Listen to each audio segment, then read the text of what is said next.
you want to save money on your trading card purchases, we have a promo link over at 50cards.shop. Enter the promo code ATNIGHT to get 5% off your order.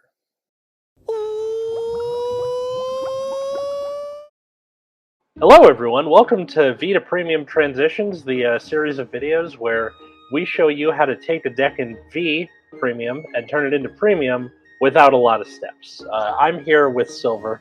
How are you today, sir? Hi, I am doing my best. How about you? I know how you feel. So today we're talking about Genesis. Now, Genesis was kind of a hard sell for you because there's a lot of variants that the clan has, right? Yeah, it took kind of a while to figure out which one I wanted to do, but when I saw that it had so much potential to do a bunch of different things, I said, yeah, that's kind of a no-brainer, honestly. Mm-hmm. What is the least amount of changes from one to the other in terms of game plan and stuff like that, right? Yeah. I was going to say, did you? Why don't we just get into the deck? Or so starting off with the V list here. So what's the plan exactly?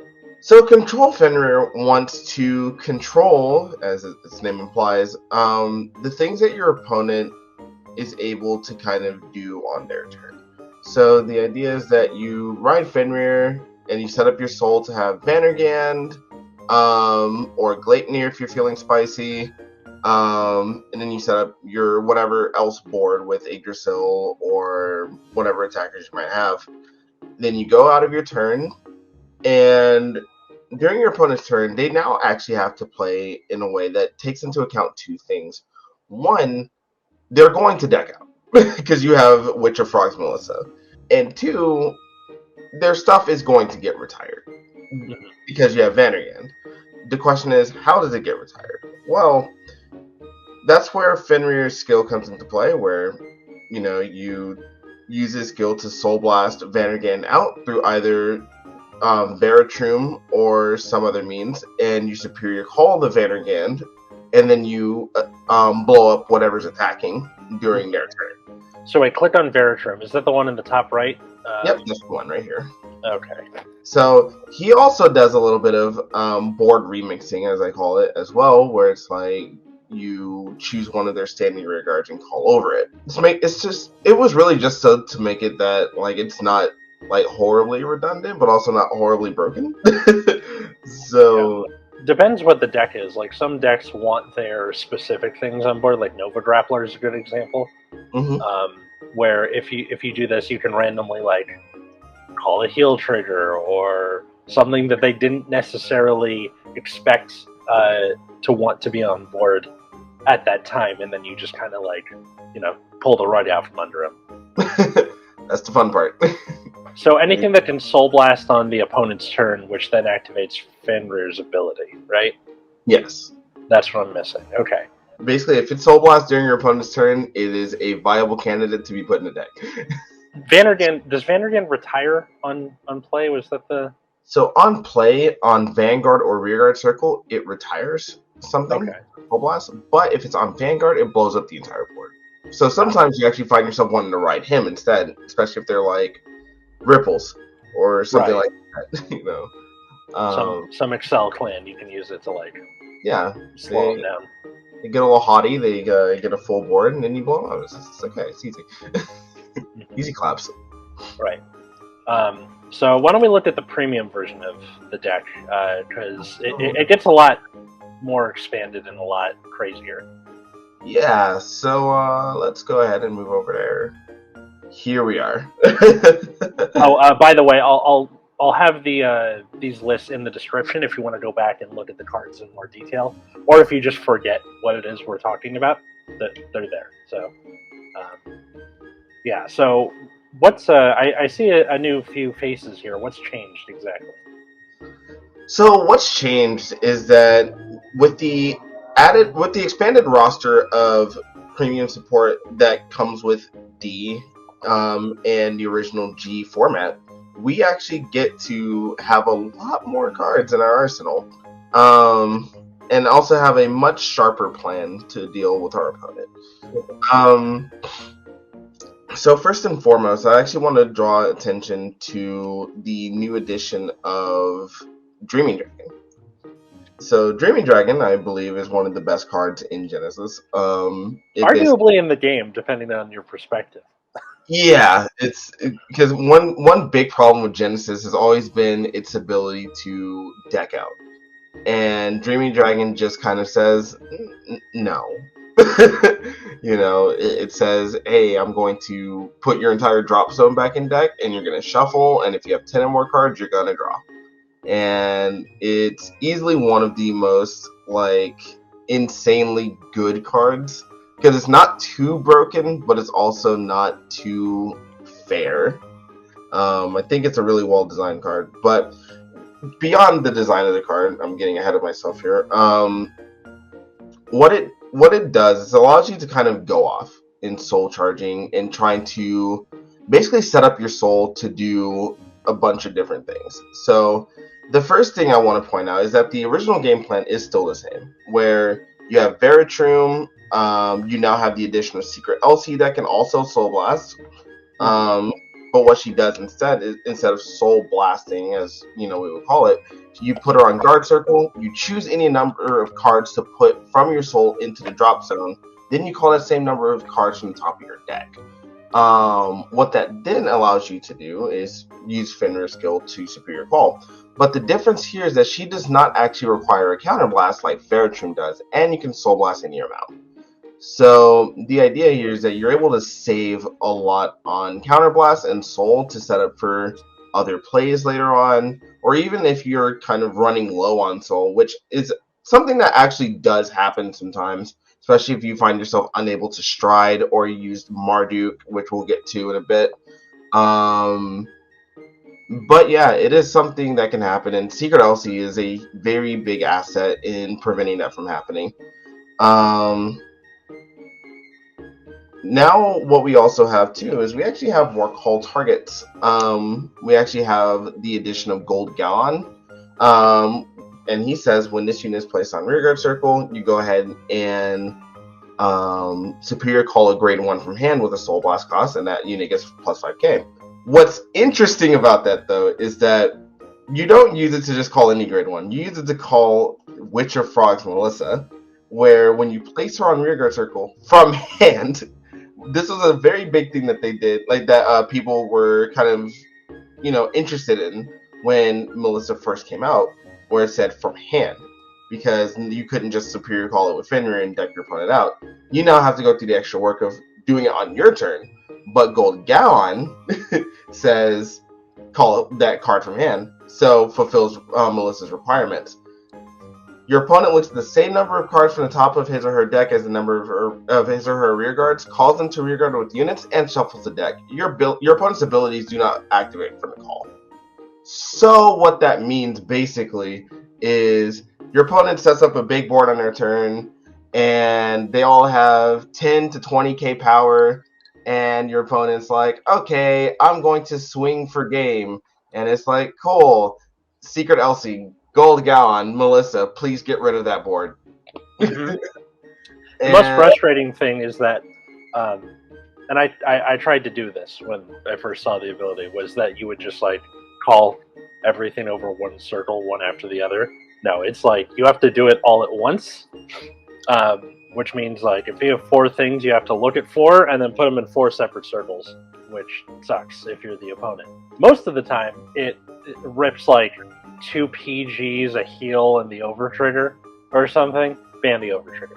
And it's just very frustrating to have this dropped on you on your turn. Yep. I also noticed that it's just the 2 Secret Elsie, which is a Sentinel, which means you have to take out 2 perfect guards. Are there also 2 other I don't see any other PGs? So I actually messed up this list slightly because I was actually supposed to put 2 draw PGs in place of Tablet Angel. Okay, so instead of Tablet 2, it's 2 Tablet Angel, 2 draw PGs. Yeah, either that or with the introduction of Elementaria Sanctitude, you take out 1 draw PG and 1 Galga, and then you put Elementaria in there because that card's a no-brainer. Okay. All right. So Yeah, I'll put a little thing on the screen or something. Yeah. All right. Well, that's good to know. Yep. What's you mentioned Gelia? What's Gelia's whole deal? So Gelga, if you're actually familiar with clans like DI, he's actually what I call a Dimension Creeper clone. Basically, what his idea is, you put him on the bottom of the deck. If you have a Fenrir, you put him on the bottom of your deck. You stand one of your rear guards, and he gains plus 3k. And then, if you have a Fenrir Vanguard, you soul charge 2, and you give either that same rear guard or a different unit altogether 3k power. So the important thing for this card are two things, because the power, it matters, but not that much. First of all, standing. Because Mega Colony you're gonna see Mega Colony again this year. I promise you're gonna see it again this year. Are we? Yes. Why do you say that? NDA, but. Okay, at the time of recording this, it's about mid-October, so of 2022. And I do want to point attention at one more card. His name is Claimer Harry. You know him, you love him. Maybe they won't, depending how new they are to premium, or whether you're coming back after a long time, or you're new to this. I'll talk about you, Atlas.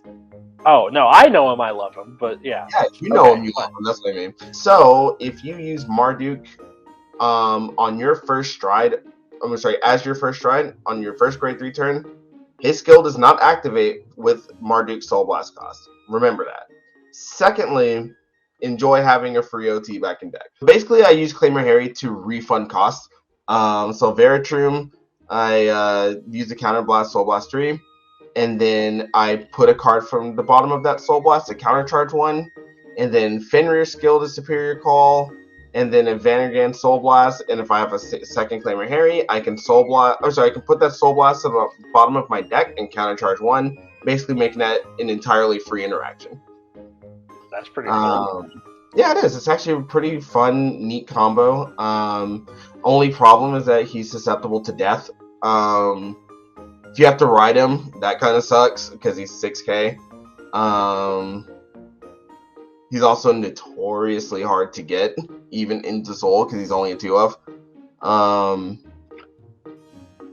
Yeah. As in, put him on board, not like acquire the card, right? Yeah. Yeah. Oh no, people basically snort drugs with the Claimer Harry. You're good.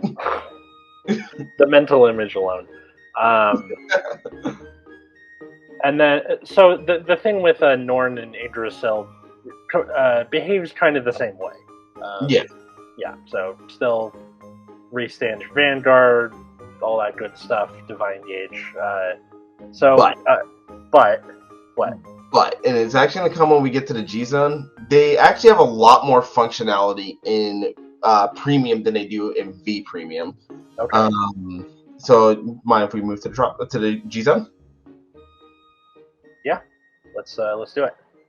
This card's busted. This card is ridiculous. Not the thing that I was expecting to pop up, I'll be honest. This card's dumb. So basically what this card does is GB2, so you have to have 2 face-up G-Zone units, or one on your Vanguard and 1 face-up. So if you G-Guard and then go into this as your first stride, that's a way to do it? Or as second stride, whatever. Yeah. So, when it attacks a Vanguard, you Soul Blast 6, you choose a card with the same name from the top from your G zone and turn it face up. So unfortunately, you do have to have 2. And until end of turn, this unit gets auto Vanguard Circle at the beginning of your drive step. So after your opponent chooses to guard, look at the top 4 cards from the top of your deck. Search for up to 4 cards from among them and put them on the top of your deck in any order, and the rest on the bottom of your deck in any order. So you basically can stack your trigger count at the top of your deck, and then you attack, you crit, or whatever you're going to do. And this is where Yggdrasil and Norn come into play. Because what this does now is, if you're on Yggdrasil and you're boosted by Norn, Vanguard, with the stride rules, now has the now has the name Regalia, which means that he can now stand because of Norn, and that lets you look at 4 more cards And do it again. That's and pretty do funny. it again. Then if you hit an OT, which our OT lets all of our rear guards have drive checks, you do it for them as well. Oh my god. That's really crazy. Yeah. God, that's why that's at 4? Good lord. That card is stupid. Okay, So, this isn't too expensive, is it? This card? it's not Yu-Gi-Oh expensive. Did everybody else figure it out too, or was this just you? No, a lot of people have figured this out by now. Vanguard on TCG Player, the Revival Collection version is probably going to be about 15. I like to run it at 4, but you don't necessarily have to run it at 4. In fact, if you I got grandfathered into this game. I've had these things since like forever when they were like $2. If you must have 4, then be prepared to spend kind of some money. But yeah, at the time of recording this, it's about it's 17-ish on TCG Player. You might be able to find somebody who just doesn't care, or is just like, it's not a thing really, and just give it to you for cheaper. You can probably get away with 2. Yeah, you can absolutely get away with 2. Because, as you'll see, your other strides can also compensate really, really well for other things. Speaking of, we also run Yggdrasil and Norn for Amaruta Afros. By the way, fun fact, if you ever want to get on my good side, bring me a triple rare copy of Amaruta, Prime Beauty Amaruta. That card is literally a cent. I'm rewatching Vanguard G right now, and just Verno, I think her name is, going, Amaruta. I love her. Like, yeah, she's my favorite character in all of Vanguard. Like, just the way she says. She just seems like such a nice person. I feel bad for how she was treated. Yeah. So. Yeah. So what's up with Stride Amaruta then? So Stride Amaruta is also kind of bonkers. What she does is she counterblasts 1 and unflips a card from your G zone, any card, so you don't actually need to run more than 1 of her, even though she's literally $1. You choose a rear guard and it gets power plus 10,000 and crit plus 1. Then if you have 4 or less cards in Soul, you can go ahead and draw 2 cards and then Soul charge 5. As you can tell, that is actually very helpful for 2 reasons. 1, drawing 2 cards is dumb. Like, on any card, if it ever says draw 2 cards, it's dumb. It's great. You love it. The second thing is you Soul charge 5. So if you already have 4 cards in Soul, which is definitely possible, you get to just get up to 9 Soul for you to pay Fenrir shenanigan costs later. On top of that, putting Yggdrasil and Norn on the rearguard circle actually lets you have a lot of crit pressure by having just 2 attacks on your turn that have critical and power. Which, as you know, is pretty damn good. Then if you're feeling especially like crazy, you can actually go into her Soul Blast 15. What that does is you Soul Blast 15 at the end of its battle, you restand a rear guard, and until the end of the turn, they cannot use Sentinels. That's on everybody, right? Yeah, that's on everybody. Nice. It's very rare that it happens. I'm not gonna say go for it, but like if you wanna, it's a finisher. They can do a thing. Yeah. She also has the Revelation ability, which to those who don't know, Revelation is Genesis's keyword. Gelia also has it, but the effect was when something with Revelation is placed on rear, you look at the top card, and then you can either put it back on top of your deck or put it into your soul. And then if you put it into your soul, you rest a rear guard. So that's why Gelia works the way he does, was to like restand things you like rested with Revelation. Yep. So just keep that in mind. I really should do a better job of when keyword stuff comes up on this series, because for people who weren't around for G, they're going to be like, what the hell does Blaze mean? You're like... and then they stopped putting the reminder text on it too, and it's like... That's true, yeah. Right. You have no idea what this word means. Yeah. So yeah, that's Revelation. Yeah, Revelation is a it's a keyword. It's better than Brave. It's definitely better than Brave, don't get me wrong, but they kind of forgot about it. They just kind of were like, Yeah. cool, here's 11 cards, now leave us alone. So yeah. And then if we're going to go into two more cards. Well, three more cards, obviously, because there's three more cards in this G zone. But you have Jogdanarga, also known as the card that helps Melissa the most. So basically, what this card does is it decks your opponent out, or it makes them call more things than they really realistically need to, and then they run out of stuff, and then they die. So basically, the idea is when this unit attacks, you turn a card from your G zone face up. You choose 4 cards with different grades. You put them into your soul, and it gets plus 10,000 power. Already kind of okay on its own, but its second skill is when your opponent's unit is put on Guardian Circle other than from their deck, you Soul Blast 3, you retire that unit, your opponent looks at the top card of their deck and calls it to Rearguard Circle. So that being said, of course you use it with Melissa. You force them to call out a board, and then you start bullying their hand and their deck until they have 1 or 2 cards in deck, and you just look at them and go, okay, pass turn. It gets around G guards because that's not from deck. The only thing it doesn't really work on is PGs. Yep, and sometimes if they have, that few cards left in deck, you can kill it, and you can call over it. It is a strategy. You are allowed to do it. And your opponent looks at you in sheer bewilderment as they have not gotten hit, but they're still at 2 cards left in deck. So, yeah, no. Feel free. That is pretty funny, that new stride. And then what's the one of? The one of is Marduk. So Marduk is a card that is unfair. It is an unfair card. But you know what? Whatever. That's not my problem. That's Bush's problem now. So this is yet again one of those strides that allows you to do V things in main phase and then, have a stride for the battle phase. So again, joining that pantheon of Crystal Luster, Chain Rancor, the Boat, Stunverse. So the effect is when your Vanguard attacks, it doesn't have to be like grade 3 that's attacking. What's the like? So your Vanguard has to be grade 3. Okay. So the opponent's Vanguard does not. Is pretty funny. Yeah, so I think this is actually probably your most important card to find before going into premium. Yes. But ironically, he's really only a one of because you don't find yourself needing this very often. It's kind of a one and done thing.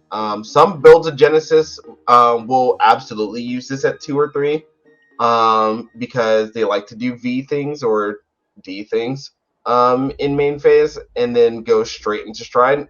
But this card basically deals with the ride down shenanigans, which is where people Soul Blast their grade 3s and go back down to grade 2 so that you can't have first stride. Thava, Dark Irregulars, Nightmare Dolls, Gear Chronicle, Spike Brothers. Spike Brothers, yeah. A lot of decks can do that. Because, small. Yeah. So for striding, you either both have to be at grade 3 or start your turn on grade 3, unless you're in Thailand for some reason. Thailand's based. Yeah, so Marduk allows you to, like, when your Vanguard swings, Counterblast 1, Soul Blast 6, bam, put them on the Vanguard circle, and keep any power boosts you had, right? That's the... Yep, so you get to keep any, specifically from trigger effects, which is really annoying because I really want to use it with Regalia stuff, but I can't unless I'm using a certain card that I will not disclose here. But, yes, it's kind of annoying, but it's meant to work best with Himiko, but it can realistically work with anything. Yeah.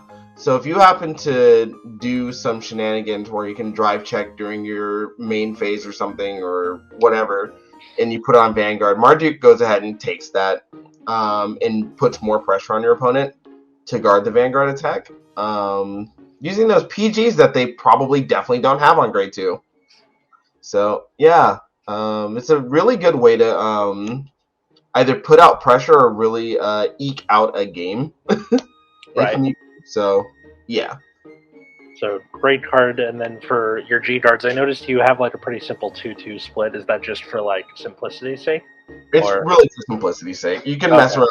around with G Guardian ratios. Like, for example, if you actually are not running Vanguard at 4 and you run them at 2 instead, you can actually go ahead and put one on one of these G Guards and then the other on Marduk in case you find yourself not being able to stride with without cards in hand. I see. Because this is something that can happen, especially since you have matchups that that can rip cards from hand or simply force you to guard with 2 cards or more, which is really annoying. But that's just kind of kind of how it is. Anna Varda actually kind of puts the kibosh on a lot of that. So he's really interesting. So what he does is when you put him on guard circle, you choose a card from your hand or your rear guards and put it into your soul. You give your shield value plus 10,000 power, but you then choose either 2 more rear guards or 2 more cards from hand or a mix of the 2, and you put them into soul. And then one of your opponent's units, you can choose any one, unless there's other cards on the field that say choose me instead. You can choose any unit and say, hey, you get crit -2.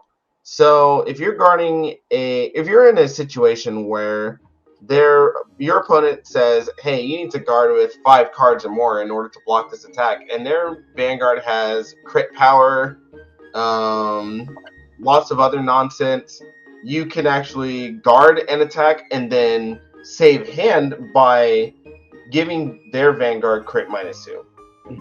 Or any unit that's going to give you a problem for that matter, like Sentinel blockers and all that other stuff. Yeah, it's kind of a really nice hand save. And it also helps you set up important pieces in your soul, like as we mentioned before, Vanguard. If you need to put Gold Gallon in your soul and you drove check it or drew it and you just don't want it in your hand, you can put it back into your soul and set up for your play, things like that.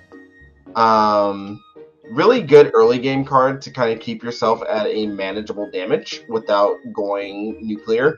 You can block one thing, like use it to get the shield to guard one thing, and then like defang something else, right? Yeah. That's really cool / very annoying. Yeah. It is one of my favorite things about that card. It literally just says, hey, I'm going to stop this attack. Also, you can't do anything. Stop it. It's fun. It's a nice, fun little interaction. Do it on your friends. It will piss them off, and you will enjoy the spoils of war. I just love the idea of like a 90s Super Soaker commercial. Use it to piss off your friends. Defang their rear cards. And then there's just like a 90s dad where it's like, I don't know what's going on over here. And your opponent's just like, what? What do you mean my unit has 0 crit? I thought it was until end of battle. No, that's the Heal Guardian. My G Guardian says until end of turn. By the way, engineer. By the way, also, if something has 0 crit, if it attacks and hits something, you still get your on-hit effect, but it just won't cause damage. So keep that in mind. What? Yep, it won't cause damage, but like any on-hit abilities will still activate. So if you want to prevent that, then you still have to guard conventionally. But sometimes, if you defang their unit at the right time, that's not really gonna matter for a lot of different reasons. And then your last card here is the OG Best Girl, Goddess of 7 Colors, Iris. This card, even when it was first introduced, it's our first G Guardian. It has never left the G zone. That's true, because like all of them would just give 5k shield, which over time has become like kind of whatever. And this is stuck around even as other cards like Laser Guard Dragon and Kundalini, things like that have like slowly phased out over time. Yep. So what she does is when she's placed on Guardian Circle, choose up to 3 cards from your drop zone and put them into your soul. If 3 cards are put, this unit gets shield plus 5,000 until end of that battle. This card is basically I did a guard with things that I needed. I'm going to go ahead and put them back into my soul so that I can use them for later. It's free. It's very free. I don't have much else to say about it. It's just one of the best G guards in Genesis. Mm-hmm. Probably maybe just under Anavarta now, but beforehand it was the best, definitively. So wrapping up here, the big takeaways from V Fenrir to Premium Fenrir is that you're expanding that network of being able to, control the opponent's board with things like Secret LC and, being able to call Witch of Frogs Melissa on the opponent's turn, things to that effect. I know that it was hard to pick which variant of Genesis Yeah. what you wanted to do. You don't have to like go into super big detail, but just like what are other variants you would recommend if you're like getting into Premium Genesis? If they wanted to like start from scratch, maybe, or so I would probably recommend Regalia, because these two very important people just got reprinted. That card over there used to be $10. Now she's maybe a cool $4. Then you have the other units like Frag and Angelica that have not risen in price that much at all. And granted, a lot of the Regalia stuff is kind of hard to find, and it can be a little pricey. But the build is currently one of the most powerful decks. I would probably put it in maybe mid A tier, low A tier maybe, considering a lot of things. But most important thing to note is that Regalia as a subclan hard stops Naragami. Full on. You can't target their board. You can't target their drop zone because they run Dreaming Dragon. You kind of just have to deal with a giant board that swings at you repeatedly until you die. So a hard stops Naragami, a hard stops Kagero. Kagero isn't really a problem, but yeah. Yeah, but like people still can find it annoying. Yeah, it kind of puts the lid on a lot of like annoying clans that you might see. The Stride deck is very expensive. Vanguard obviously is being run in this deck at a 4 of. Ultimate Regalia of Almighty, which basically restands your board and herself, is I think like a $14 card. Minerva, right? The Minerva thing. Yep. And then Marduk, you probably will run at 2 because that card is just good. Yeah. You run Amruta at 1 to kind of get your soul ready. There's a couple of other things you can do with your G zone, but most commonly it's going to be basically a Regalia G zone. And unfortunately, it's just an expensive like subplan. If you want to go for budget, though, I would probably recommend going with Fenrir, honestly, because that's probably one of the cheapest decks in Genesis that's still like competitively viable. Yeah, I think that's really the long and short of it, honestly. Because witches, like, you can still do stuff with witches, but it's not like competitive. It's just really fun. Yeah. Feel free to DM me, people, if you have any questions about other builds of Genesis. Feel free to link my Discord, Atlas. Yeah, your Discord and Twitter, right? In the Yeah. Okay. Long and complicated. I'm not saying it. What? I said it's long and complicated, so I'm not saying it. Yeah. So that'll be down there. Yeah, it's got like underscores and numbers and shit down there. So yeah, thanks for coming on, Silver, and thanks for watching. Leave a like, leave a comment. Tell me what clan you want to see me cover next, because I gotta do all of them at some point, and I'm about halfway done. I realized with doing this. This is number 10, if I'm not mistaken. So getting close there. So yeah, thanks everybody for watching, and we'll see you next time. Take care.